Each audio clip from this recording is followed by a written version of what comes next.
हाँ तो दोस्तों यहाँ पे एस्ट्राजेनिका फार्मा के क्वार्टरली नंबर्स आ चुके हैं, तो उसी के बारे में हम इस वीडियो में बात करेंगे और जानेंगे कि अब आपको एस्ट्राजेनिका फार्मा के अंदर इन्वेस्टमेंट करना चाहिए या नहीं। चलिए शुरू करते हैं। तो देखिए सबसे पहले अगर हम यहाँ पे कंपनी के टोटल रेवेन्यू की अगर हम बात करें तो पिछले क्वार्टर के कंपैरिजन में यहाँ पे कंपनी का रेवेन्यू 16% गिर कर 175 करोड़ का यहाँ पे कंपनी का टोटल रेवेन्यू इस क्वार्टर में निकल कर आया है। और अगर प्रॉफिटेबिलिटी की बात करें तो वो यहाँ पे 62% क्वार्टरली बेसिस पर गिरकर यहाँ पे जो कंपनी का नेट प्रॉफिट निकल कर आया है वो है 10 करोड़ का।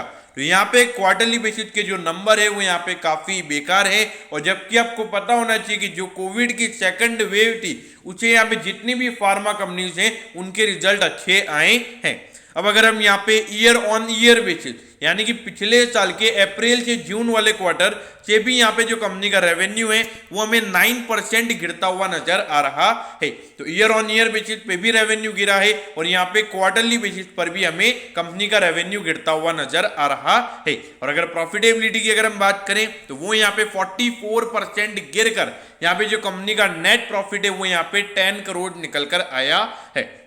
तो अगर आप देखोगे क्वार्टरली बेसिस के नंबर भी यहाँ पर अच्छे नहीं है और जो ईयरली बेसिस के नंबर है वो भी यहाँ पर अच्छे नहीं है।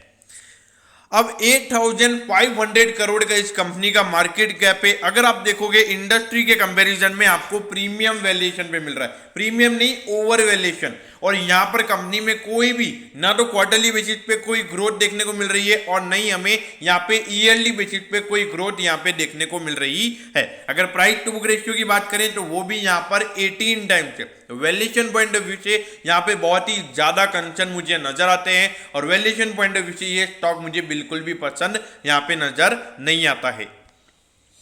ऑल्दो अगर हम देखेंगे तो पिछले कुछ साल से देखिए 1920 यहाँ तक कंपनी का जो रेवेन्यू है वो बड़ा था, लेकिन पिछले साल कंपनी के रेवेन्यूज कम हुए थे। ऑल्दो जो प्रॉफिट का नंबर है वो हमें अराउंड 30% से बढ़ता हुआ नजर आया था। लेकिन देखिए ये फार्मा कंपनी कुछ हट के काम नहीं कर रही है, यानी कि जो दूसरी फार्मा कंपनी जो वो भी ऐसे ही परफॉर्म कर रही है। तो इस कंपनी में कुछ ऐसा नहीं है कि मार्केट इसको ओवर वैल्यूएशन दे, तो यहाँ पे बहुत चीजें गलत होती हुई नजर आ रही है।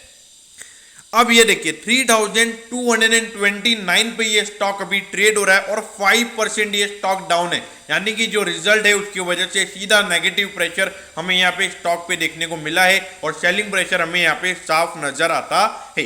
देखिए एस्ट्राजेनिका फार्मा लॉन्ग टर्म के लिए मैं बिल्कुल भी इन्वेस्ट के लिए यहाँ पे राय नहीं दूंगा मेरी, क्योंकि यहाँ पे वैल्यूएशन के कंसर्न नजर आते हैं और कंपनी कुछ ऐसे कोई ग्रोथ भी यहाँ पे नहीं दिखा रही है। खास करके ये जो क्वार्टर है कंपनी का अच्छा नहीं रहा है और इसके पहले क्वार्टर की भी अगर हम बात करें तो कुछ हट के यहाँ पे कंपनी अगर कोई ग्रोथ दिखा रही हो तो ऐसा यहाँ पे होता हुआ नजर नहीं आ रहा है।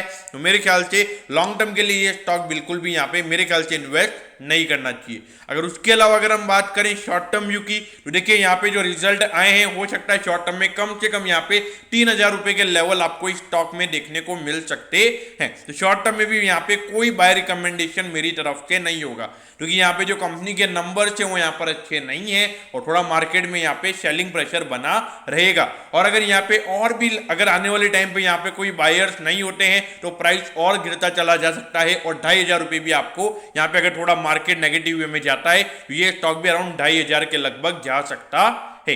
तो दोस्तों मैं होप करता हूं कि एस्ट्राजेनिका फार्मा के क्वार्टरली नंबर्स के बारे में आपको सब कुछ पता चल गया होगा। अगर आपकी कोई भी क्वेरीज है तो आप कमेंट कीजिए, मैं जरूर आपके कमेंट पर रिप्लाई करूंगा। ओके दोस्तों, thank you, have a nice day.